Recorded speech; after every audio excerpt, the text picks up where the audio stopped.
আসসালামু আলাইকুম। এখন আমরা উপর থেকে নিক্ষিপ্ত প্রাসের সমীকরণ সমূহ নির্ণয় করব। তাহলে উপর থেকে আনুভূমিক বরাবর এই যে একটা টেনিস বল, এটাকে আমি উপর থেকে মেরে দেবো। কীভাবে? আনুভূমিক বরাবর মেরে দেব। এভাবে মেরে দিলে যে গতিপথ হবে যেমন এরকম, এই যে আমি যদি আনুভূমিক বরাবর মেরে দিই, এইভাবে মেরে দিলাম, তো এটা একটা উপর থেকে আনুভূমিক বরাবর নিক্ষিপ্ত প্রাসের সমীকরণ হয়ে গেল। অথবা ছাদ থেকে কোনো বস্তু গড়ায় পড়লে, পাহাড় থেকে গড়ায় পড়লে, এটা কেন পড়ানো হয়? যুদ্ধের সময় যখন বিমান যায়, বিমান তো ভূমির সমান্তরালে যাইতে থাকে, সেখান থেকে তখন বোমাকে ফেলানো হয়। বোমাকে কোথায় ফেলাইতে হবে? পানিতে, জঙ্গলে? কখনোই না। সেটা কোথায় ফেলাইতে হবে? গড় বাড়ি, যেখানে মানুষ মূল্যবান সম্পদ আছে, তার মানে সেখানে ফেলাইতে হলে একটা হিসাব করে এই প্রাসের সূত্র দিয়ে সেখানে গন্তব্যস্থানে ফেলানো হয়। এক, আবার বন্যার সময় মনে করো যখন যে সমস্ত এলাকা প্লাবিত হয়ে যায়, কিছু কিছু ঘরবাড়ি থাকে, সেখানে তো খাবার পৌঁছে দিতে হবে, কিন্তু যাওয়ারও রাস্তা নেই, তখন হেলিকপ্টার দিয়ে ভূমির সমান্তরালে যায়, সেখান থেকে খাবার ফেলা দেয়, এমনভাবে ফেলায় যাতে যেখানে ঘরবাড়ি সেখানে যেয়ে পড়ে। এভাবে অসংখ্য কাজে এই প্রাস ব্যবহার করা হয়। এখন আমরা যদি দেখাইতে চাই, ধরো কথার কথা, ধরো এটা একটা বিল্ডিংয়ের ছাদ, এখান থেকে একটা বস্তুকে আমি এইভাবে ফেলাই দিলাম, তাহলে একটা প্রাস হয়ে গেল। এখন এই বিল্ডিংয়ের, চারতলা বিল্ডিংয়ের ছাদ থেকে একটা বস্তু আছে, এই বস্তুটাকে আমি ভিনট আদিবেগে এই যে এক অক্ষ বরাবর ছুঁড়ে মারলাম, তাহলে সে কী করবে? এইভাবে যায়া এইভাবে এখানে এসে পড়বে মাটিতে। এটাই তো স্বাভাবিক, তাই না? তাহলে আমরা এটাকে মেরে দিলাম কীভাবে? এক অক্ষ বরাবর। তাহলে এক অক্ষ বরাবর এর উপাংশ কী হবে? আমরা জানি অক্ষ বরাবর বস্তু নিক্ষেপ করলে আর কোনো উপাংশ হয় না। যেহেতু এটা এক অক্ষ বরাবর মারা হয়েছে, এই টোটাল ব্যাগটাই কাজ করবে এক অক্ষ বরাবর। তাহলে ওয়াই অক্ষ বরাবর উপাংশ কী হবে? তাহলে v y naught equal to কোনো উপাংশই থাকবে না, 0। এর প্রমাণ আমরা ভেক্টর বিভাজনের একটা ভিডিও লেকচারে দিছি, তোমরা সেখান থেকে দেখে ক্লিয়ার হয়ে এখানে আসবা। ওকে, আমরা এখানে ডাইরেক্ট লিখে দিলাম। সিমিলারলি এই বস্তুটা কেন পড়বে? ত্বরণের কারণে পড়বে। ত্বরণ কোথায়? নিচের দিকে কাজ করে। আর আমরা জানি নিচের দিকে যখন অভিকর্ষ ত্বরণ কাজ করে, সেটাকে লেখা হয় কি? সেটাকে লেখা আমি এখানে ছোট করে লিখে দিতে পারি, A Y equal two plus জি। নিচের দিকে অভিকর্ষ ত্বরণ, এ ওয়াইয়ের মান প্লাস জি, আর এক অক্ষ বরাবর অভিকর্ষ ত্বরণের কোনো প্রভাব নাই, সো এটা 0। এখন আমরা মনে করি এই বস্তুটা এখান থেকে ভিনট আদিবেগে মারার টি সময় পরে, কত টি সময় পরে মনে করে এই পি বিন্দুতে আসলো, নাম দাও পি বিন্দু।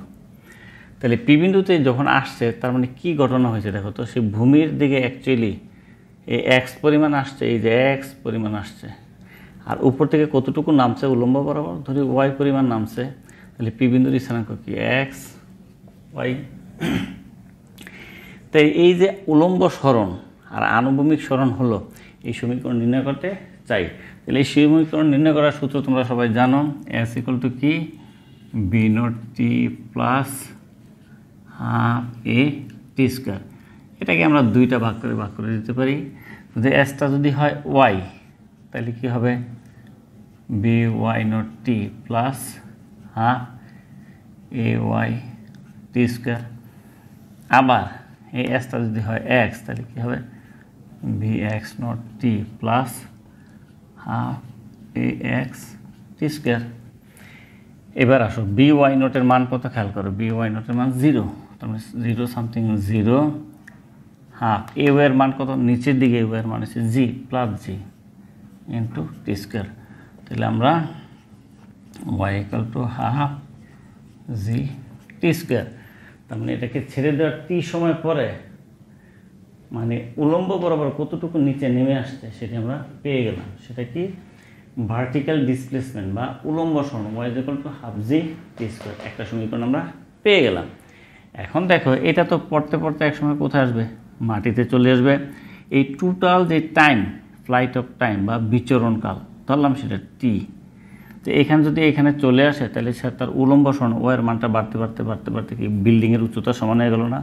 তো এই বিল্ডিংয়ের উচ্চতা মনে করো এইচ। তাহলে আমরা লিখতে পারি দালানের বা বিল্ডিংয়ের উচ্চতা এইচ ইজ ইকুয়াল টু, এই দেখো ওয়ার জায়গায় এইচ হয়ে গেছে হাফ জি, আর যেহেতু টোটাল টাইমটা বিচরণকাল, তাহলে টি স্কোয়ার হয়ে যাবে। আমরা মিলিয়ে দিচ্ছি, তাহলে 1 নম্বরটা আমাদের হয়ে গেল। এবার আসো এইখান থেকে তার এইখানে নামতে টোটাল কত টাইম লাগবে, তো এইখান থেকে তো টাইমটা বের করে দেয়। এই দেখো টি স্কোয়ার না, তাহলে কাজ করি আমরা 2y/z, টি স্কোয়ারটা এখানে থাকুক। সো টি ইকুয়াল টু কি লিখতে পারি, √2y/z। তাহলে বুঝলাম সাত থেকে বস্তুটা পি বিন্দুতে আসতে যে সময় লাগছে সেই টাইমটা হচ্ছে টি ইকুয়াল টু √2y/z এটা। এইবার এটা একবারে নিচে মাটিতে ভূমিতে ফিরে আসতে এই যে টোটাল যে বাতাসের যে বেশি বাসছিল, হ্যাঁ, ফ্লাইট অফ টাইম, টিটা কীভাবে বের করবো, সেম এই টি এর জায়গায় ক্যাপিটাল টি 2, তখন ওয়াইটা হবে কি বিল্ডিংয়ের উচ্চতা h, তাহলে ওয়াইটা হয়ে যাবে h/z। তাহলে ফ্লাইট অফ টাইম মানে বিচরণ কাল টি ইকুয়াল টু √2y/z আমরা পেয়ে গেলাম। তাহলে আমাদের দুইটা সূত্র হয়ে গেল। এইবার আসো এই এক্স এর মানটা বের করতে চাই। এক্স ইকুয়াল টু bx নটের মান কত, ওই যে bx নট মানে কি v0 টি। এক্স এর মান কত দেখো, এক্স এর মান 0, তাহলে 0 সামথিং গুণ করলে 0 হয়ে যায়। হ্যাঁ, তো আমরা পেয়ে গেলাম এক্স ইকুয়াল টু v0 টি। এটা কি দেখো তো, মানে এই টি সময় সেই ভূমি বরাবর কতটুকু গেল, এই ভূমি বরাবর কতটুকু গেল সেটি আমরা নির্ণয় করতে চাই, যেটাকে বলে আনুভূমিক সরণ। তার মানে কি হরাইজন্টাল ডিসপ্লেসমেন্ট, আনুভূমিক সরণ x equal to v0 T, x equal to v0 টি। এইবার আসো সে তো এখান থেকে আস্তে আস্তে যখন এখানে এসে পড়বে তাহলে এক্সটা বাড়তে বাড়তে কী হবে দেখো তো, এক্সটা বাড়তে এইটুকু হয়ে যাবে, তাহলে এক্সের মান হয়ে যাবে তখন কি রেঞ্জ। তখন আমরা কী লিখতে পারি, আর ইকুয়াল টু v0, যেহেতু এখানে আসছে তো টোটাল টাইমটা কি ক্যাপিটাল টি হয়ে গেল। তাহলে আমরা কি পাইলাম, রেঞ্জ বা আনুভূমিক পাল্লা R equal to v0 t, R equal to v0 t. এই সমীকরণটাকে রেঞ্জটাকে আমরা আরেক এভাবেও দেখতে পারি ইচ্ছা করলে, সেটা কীরকম, v0 তো এই টি এর মানটা এখান থেকে বসায় দাও, তাহলে কী হবে 2h/z। তাহলে আমরা রেঞ্জটাকে এইভাবে লিখতে পারি। হয়ে গেল 3 নম্বর সূত্র। এইবার আসো আমরা কি করতে চাই, ভেলোসিটিটা দেখাইতে চাই, মানে টোটাল ব্যাগ কত, ভেলোসিটি কত, কখন এই প্রাসটা যখন দালানের ছাদ থেকে পড়লো পইরা এই যে এখানে আসতে, এখানে ইনিশিয়াল ভেলোসিটি আদি বেগ ছিল কত v0, এটা নামতে নামতে যখন এখানে আসছে তখন তো তার একটা ব্যাগ পাওয়া গেছে, ধরি সেই ব্যাগটা হচ্ছে v। তাহলে আমাদের সে আগের কাহিনী, এই টাইমটা যদি খুব কম হয় তাহলে এটা তো এত দূরে যাবে না, তখন এই পথটা প্রায় স্ট্রেট লাইন মানে সরলরেখা হবে, তখন এটা একটা সমকোণী ত্রিভুজ হবে। আগের মতো এই ভি এর একটা আনুভূমিক উপাংশ কী হবে bx, আর উলম্ব উপাংশ কী হবে by। তাহলে পিথাগোরাস থেকে কী পাই, এটা হচ্ছে ভি অতিভুজ বি হাইপোটেনাস না, বেস ভূমি হচ্ছে bx, আর লম্ব মানে পারপেন্ডিকুলার হচ্ছে by। তাহলে পিথাগোরাস থেকে আমরা পাই B square equal to bx square plus B pi square. তাহলে V equal to √bx square plus V pi square. এবার তোমরা সবাই জানো ভি ইকুয়াল টু কত, v0 প্লাস এটি, যদি x অক্ষ বরাবর একটা করে x লাগিয়ে দাও আর y অক্ষ বরাবর সবাই একটা করে y দিয়ে দাও, by0 প্লাস ayt। এবার bx নটের মান আমরা জানি, bx নট মানে v0 প্লাস ax এর মান কত 0, তাহলে 0, সুতরাং bx ইকুয়াল টু v0। এবার by নটের মান কত এই যে খেয়াল করো, by নট মান 0, ay এর মান কত g ইন্টু টি, সুতরাং vy ইকুয়াল টু gt। মানে এই bx এবং এই vy এর মান কেন বসে দাও, সুতরাং আমরা লিখতে পারি v equal to √v0 square plus gt whole square. তার মানে কি দালানের উপর যখন ছিল আদি বেগ v0, টি সময় পরে যখন এখানে আসছে তখন তার ব্যাগ হয়েছে v। এই v এর মান এই মুহূর্তে তার ব্যাগের মান কত, আমরা সেই সমীকরণ পেয়ে গেলাম। টি সময় পরে প্রাসের ব্যাগ velocity v equal to √v0 square plus GT whole square গেল এটা। এইবার আসো এই মুহূর্তে দেখো এখানে যখন পড়ছিল সে তো এইভাবে গড়ায় পড়ছিল, তাহলে এখানে কোণের মানটা কত স্বাভাবিক কারণে এখানে আমরা বলতে পারি কোণের মানটা হলো 0 ডিগ্রি, কিন্তু এখানে কিন্তু 0 ডিগ্রি না। খেয়াল করে এই এক অক্ষে থাকে এখানে 0 ডিগ্রি হইলেও এখানে কিন্তু 0 ডিগ্রি হয় না, এখানে একটা কোণ তৈরি হয়েছে। এই কোণের মানটা আমরা জানতে চাই। তাহলে কীভাবে জানবো এই কোণের মানটা? সিম্পল, একবারে এভাবে এখান থেকে আমরা দেখাতে চাই কোণের মানটা কত, এইভাবে দেখা দেব। দেখো এটা একটা আবার পিথাগোরাস হয়ে গেল। এই ভিএক্স এখানে মানে কি? নিশ্চয়ই এখানে ভিওয়াই এখানে মানে কি? কারণ ওয়াই অক্ষ বরাবর তো, এই যে ভিওয়াই। তাহলে এটা টেন থিটা সমান কী লেখা যায়? কোণের মান এখানে লিখি, হ্যাঁ, টেন থিটা ইকুয়াল টু কি? লম্ব বাই ভূমি, perpendicular by base, v y by v x. So theta equal to কত? টেন ইনভার্স, এ দেখো v tan inverse v y by v x. এটা আমাদের কাজে লাগবে। এই দেখো আমরা তাই লিখছি, টি সময় পর উৎপন্ন কোণ theta equal to tan inverse v y by v x. আমরা আরেকটু আগে যেতে পারি, theta equal to tan inverse, এই দেখো বিওর মান জিটি, বিএক্সের মান ভি নট, তাহলে জিটি বাই ভি নট এটাও তো লিখতে পারি। সো আমরা টি সময়ের পরে উৎপন্ন কোণ theta equal to tan inverse GT by V নটও লিখতে পারি। এখন আমরা প্রায়শই আরও দুইটা ঘটনা দেখাবো। এক, এই দালানের ছাদ থেকে উপরে নিক্ষিপ্ত প্রাসের ক্ষেত্রে, এই যে পাহাড়ের বা দালানের ছাদ থেকে উপরে নিক্ষিপ্ত প্রাসের ক্ষেত্রে কেমন সমীকরণ হবে সেটা দেখাবো। চলো দেখাই। তাহলে এই দালানের উপরে মনে করো একটা বস্তু আছে, এই বস্তুটাকে এক্স অক্ষের সাথে থিটা কোণে মেরে দিলে এইভাবে এসে এখানে পড়ে। তাহলে কত কোণে মারলাম? এক্স অক্ষের সাথে থিটা কোণে মেরে দিলাম। ইনিশিয়াল ভেলোসিটি, দ্যাট মিনস আদিবেগ কত? V naught. এবার খেয়াল করো, বস্তুটাকে এইভাবে মারলাম, তার মানে না এক্স অক্ষে না ওয়াই অক্ষের মাঝ বরাবর মেরে দিলাম। তো যদি ভেক্টর এই দিকে মারলে দুইটা উপাংশ ভাগ হবে, একটা উপাংশ যাবে এই দিকে, একটা উপাংশ হবে উপরের দিকে, যেহেতু এই দিকে মারা হয়েছে। তো এদিকে আমরা জানি এক্স অক্ষ বরাবর, তার মানে এক্স অক্ষের সাথে যে আনুভূমিক উপাংশ হরাইজন্টাল কম্পোনেন্ট, সেই V x naught equal two হবে ভি নট কস থিটা। আর আরেকটা হবে উপরের দিকে ওয়াই অক্ষের দিকে, সেটা আমরা জানি v y naught equal to V naught sine theta. এখন বস্তুটা নিচে পড়লো, এই প্রাসটা নিচে পড়লো কার কারণে? নিশ্চয়ই অভিকর্ষ ত্বরণের কারণে। তেমনি অভিকর্ষ ত্বরণটা তো দুইটা ভাগ হবে।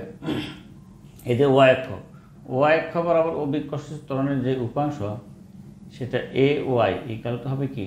প্লাস জি, কারণ আমরা নিচের দিকে জানি প্লাস জি। আর এক্স অক্ষ বরাবর অভিকর্ষ ত্বরণের মানে অ্যাক্সিলারেশন ডিউ টু গ্র্যাভিটির কোনো অংশ নাই, মানে জিরো, সে কাজ করে না এক্স অক্ষ বরাবর, ভূমি বরাবর। তো আমরা এখন এখান থেকে এই দালানের উচ্চতা, হাইট নির্ণয় করতে পারি। মনে করি এই দালানের উচ্চতা এইচ, কেউ আবার একে স্মল এইচও লেখে, নো প্রবলেম। তো আমরা দালানের উচ্চতা নির্ণয় করতে চাই, তাই দালানের উচ্চতা নির্ণয় করতে গেলে আমাদের সরণ ডিসপ্লেসমেন্টের ইকুয়েশন লিখতে হবে।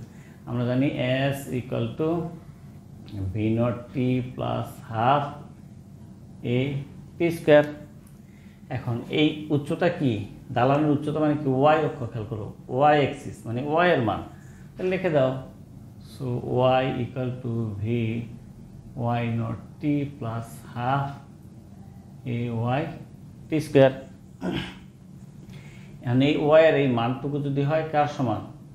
এইচ এর সমান, তাহলে ওয়াই ইকুয়াল টু কত? এইচ। তাহলে আমরা লিখে দিব so y equal to h মানে, আর বি ওয়াই নটের মান। এখন মূল জিনিসটা যেখানে খেয়াল করতে হবে তোমাকে, মানে মূল কনসেপ্টের জায়গাটা হলো, এটা কি ত্বরণ? ত্বরণ মানে কি? সময়ের সাথে বেগের পরিবর্তন। তো বেগের পরিবর্তনটা নিচের দিকে যেহেতু পজিটিভ দেখাইছি আমি, তো এটা তো বেগের পরিবর্তন, তাহলে উপরের দিকে কি হবে? যত উপরে উঠতে থাকবে বেগের মান কমতে থাকবে। তার মানে বেগের পরিবর্তনটা নিচে, ত্বরণ হয়তো বেগের পরিবর্তনকে ত্বরণ বলে, বেগের পরিবর্তনের হারকে ত্বরণ বলে। তাহলে নিচে যদি ত্বরণটাকে আমরা পজিটিভ দেখাই, দ্যাট মিনস বেগের পরিবর্তনটাকে পজিটিভ দেখাই, তাহলে নিশ্চয়ই উপরে উল্টা মাইনাস দেখাইতে হবে। সেই কারণে বি ওয়াই নটের মান বসাইতে হবে minus v naught sine theta. তাহলে এখান থেকে বস্তুটা আস্তে আস্তে কোথায় এই যে ভূমিতে এসে পড়লো, এই জন্য তো বিল্ডিংয়ের উচ্চতা এটুকু হয়ে গেল, তাই না? তাহলে এখানে টোটাল আসতে ফ্লাইট অফ টাইম, তার মানে বিচরণকালটা আমরা ধরবো ক্যাপিটাল টি। তাহলে টিকে লিখবো আমরা ক্যাপিটাল টি প্লাস হাফ এ এর মান এই যে প্লাস জি, প্লাস তো দিতে হয় না, আর টি মানে টি স্কোয়ার হয়ে গেল আমাদের সমীকরণ। তাহলে আমরা এইচকে আবার কি স্মল এইচও লিখতে পারি, কোনো সমস্যা নাই। তাহলে আমরা লিখবো হাইট বা উচ্চতা H equal to minus V naught sine theta T plus half g t square, আমাদের একটা সমীকরণ হয়ে গেল। এইবার এই দালান থেকে বস্তুটা কত দূরে গিয়ে পড়লো, তার মানে আনুভূমিক দূরত্ব এক্স ইকুয়াল টু জানতে চাই, আর এটা তো ম্যাক্সিমাম আনুভূমিক দূরত্ব, অথবা এটাকে রেঞ্জ বলতে পারি। একইভাবে আমরা আনুভূমিক দূরত্ব ডিসপ্লেসমেন্ট জানবো, same s equal to V naught t plus half a t square. যেহেতু এক্স অক্ষ বরাবর আমরা লিখতে পারি x equal to v x naught t plus half a x t square. তাহলে এক্সটা হয়ে গেল কি আর, তো আমরা লিখতে পারি R equal to v x নটের মান দেখো v naught cos theta, v naught cos theta. যেহেতু এটা এখানে চলে আসছে total time flight of time capital T, আর এই এক্স এর মান খেয়াল করো 0, তাহলে এটা পুরোটাই 0 হয়ে যায়, এটা লেখার দরকার নেই। তাহলে আমাদের এই দুইটা সমীকরণ, এই দেখো আনুভূমিক পাল্লা বা রেঞ্জের সমীকরণ R equal to V naught cos theta into T পেয়ে গেলাম। এইবার আমরা তোমাদের যে জিনিসটা দেখাবো সেটা হলো, এবার আমরা অন্য একটা প্রাস দেখাতে চাই। এবার এই বস্তুটাকে আমরা দালানের বা বিল্ডিংয়ের ছাদ থেকে এইভাবে নিচের দিকে মেরে দেব, তাহলে এইভাবে চলে আসবে। তো এইভাবে যদি আসে, খেয়াল করো কীভাবে মারলাম, এক্স অক্ষের সাথে থিটা কোণে মেরে দিলাম। তো থিটা কোণে মেরে দিলে কত ভেলোসিটিতে মারলাম, আগের মতো আদি বেগ ইনিশিয়াল ভেলোসিটি ভি নট। তাহলে খেয়াল করো তো ভেক্টর, তাহলে টোটাল যখন এখানে আসলো তার টোটাল টাইম লাগবে টি।